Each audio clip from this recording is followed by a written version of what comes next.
За эрүүл мэндийн даатгалын сангаас аймгийн нэгдсэн эмнэлэг эрүүл мэндийн төвүүд мөнгө авч чадахгүй. Жишээ нь одоо аймгийн нэгдсэн Баянгор аймгийн эмнэлэг тэрм төгрөг авч чадаагүй. Сумын эрүүл мэндийн төвүүд ингээд 20-оос 30 сая төгрөг авч чадахгүй юм л да. Энэ мөнгөөрөө юу юм гэхээр эмчнэрийн цалин заавас одоо туслан зөвшөлтөө үзүүлэх одоо эм хэрэгсэл байгаад. Энэ асуудал яаж шийдэж? Нөгөө нэг баах улсууд тулгайгаад ингээд дээрэм тонол болсон гэсэн хүмүүстэй хариуцлага тооцож чадсан уу? Мөнгө олж авч чадсан уу? Энэ дөр тодорхой мэдээлэл өгөөч. Хэдэн дөрөвний асуудал байгаа. За ингээд эрүүл мэндийн даатгалын сангаас бол одоо 24 онд 36.9 тэрбум, 25 онд 26.9. За одоо энэ оны мөн үе бол те 5 тэрбум л байна шүү дээ. Унжин бүр ингээд доошо унлаа. Малчтын маань Монголын ард түмний эрүүл мэнд бол ингээд хөсөр гадаа хийгдсэн байж тэр хийчлаа шүү дээ. Энийг одоо хүлээн зөвшөөрөх хэрэгтэй. Тоо мэдээлчиж өөрөө хэлж байна. Суман дээр бодцохоор юу ярьж байна гэхээр ийм юм ярьж байна л. Одоо манай хүнээ хэвтүүлээ тоо гүйцэтсэн таныг авахгүй мөнгө байхгүй. Энэ жилийн одоо энэ сарын одоо нөгөө 5 одоо хүн хэвтүүлэх ёстой юм байна л да. Тэр нь дууссан.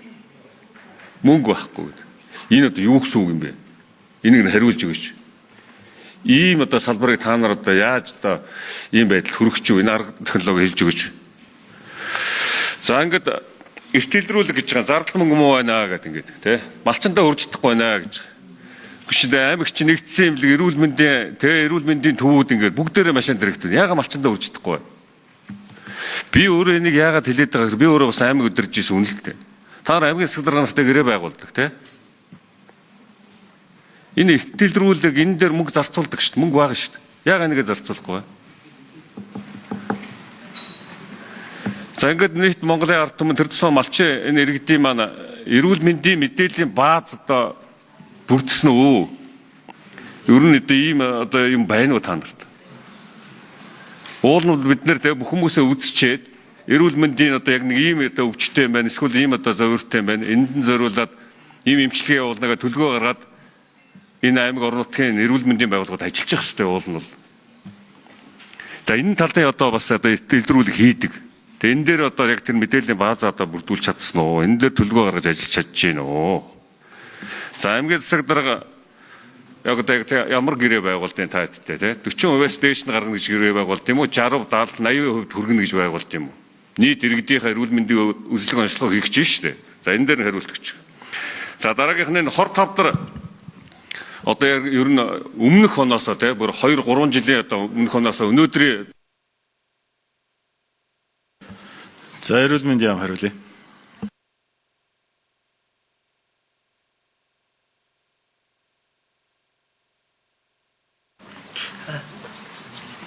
Эрүүл мэндийн яам. Жаргалсан гишүүний асуултанд хариулъя. Ерөнхийдөө аймгийн засаг даргатай гэрээ байгуулах төвшөнд эрүүл мэндийн даатгалын ерхий газар за аймгийн засаг дарга дээр бол сайдын байгуулах гэрээн дээр тухайн зорилттой төвшөндөө малчтынхаа тоогуудыг гаргаад түрүүн та бүхэн дээр өгсөн мэдээлэл дээр жилээс жил хамрагдлын төвшингүүд 140, 116, 85 гэдэг энэ өөрөө төлдөг хамрагчдын төвшин.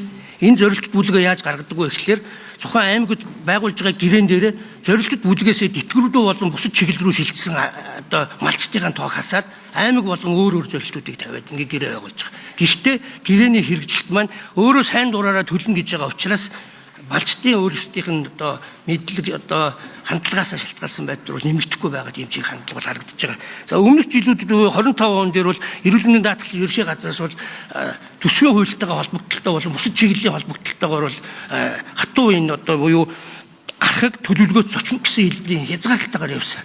За эрүүл мэндийн даатгалын тухай хууль дээр бол батлагдсан төсөв гэрээ тоо хэмжээнийх нь хүрээнд эрүүл мэндийн одоо байгууллагатай гэрээ хийгээд зөвхөн батлагдсан төсвийн хүрээнд дээр гэрээний санхүүжилт гаргадаг юм хуультай.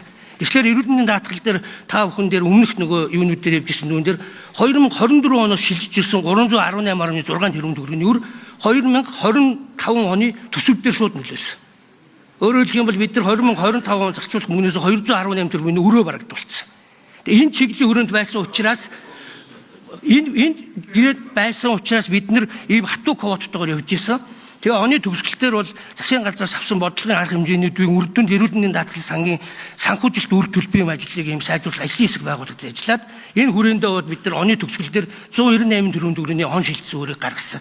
Өөрөөр хэлбэл 520 тэрбум төгрөгийн үр төлбөр үүсгэхээс сэргийлж 198-тай буюу баланс талдаа даатгалын сан тэнцэл ашигтай гарсан. Ийм бодлого арга хэмжээ тавьж ирсэн. За энэ оны хүрээнд бол бид нэр эрүүл мэндийн даатгалын тухай хуулийнхаа дагуу эрүүл мэндийн даатгалын үндсийн зөвлөлийн 18 гэсэн тогтоолоор санхүүжилтийн нарийн хувиудыг батлуулсан байж байгаа. За энэ хүрээнд бид нэр энэ хатуу хэмжээний квотын асуудлуудыг сая эрүүл мэндийн даатгалын үндсийн зөвлөлийн 5 сарын 16 болон 4 сарын 16-нд хэлэлцсэн 7 дугаар тогтоол буюу лавлгын шилтийн тусан үйлчлэгчнүүдээр хамтрагсан юунууд дээр энэ хатуу квотоос зөөлөн хязгаарлалт шилжихгүй бүх тусан үйлчлэгийг санхүүжүүлэх архаг болон зочмог төлөвлөгөөтийн бүх санхүүжүүлэх ийм бодлогын өөрчлөлтүүдийг хийгээд ингэ явж байгаа. Тэр маань 6 сарын 20-оос эхлээд ингэ хэрэгжээд ингэ явж байгаа.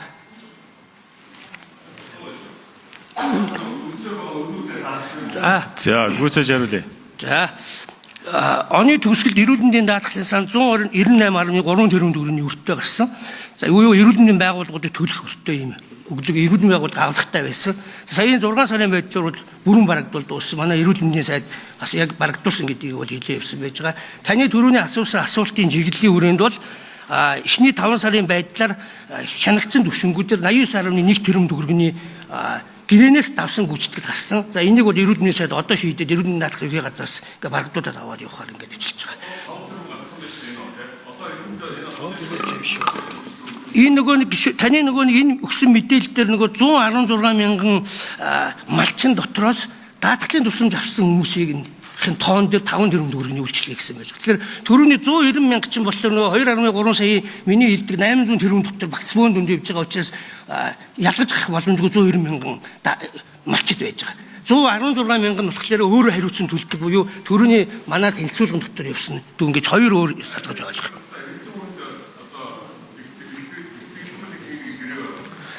За эртэл Гүйцээж хариулъя. 04-р тушаалаар 4 төрлийн эрт илрүүлэг явж исэн. За бид нар энийг зорилтод буюу эрт илрүүлгийн чанар үр дүнгийн сайжруулах зорилгоор бол өөрчлөлтүүд оруулаад явж байгаа.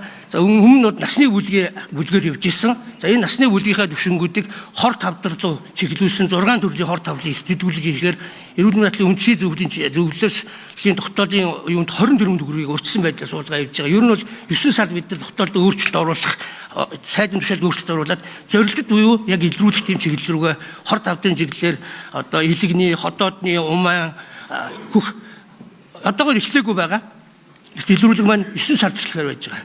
Яг зорилтод бүлгэрүүгээ чиглэсэн чиглэлээр ингэ явж байгаа.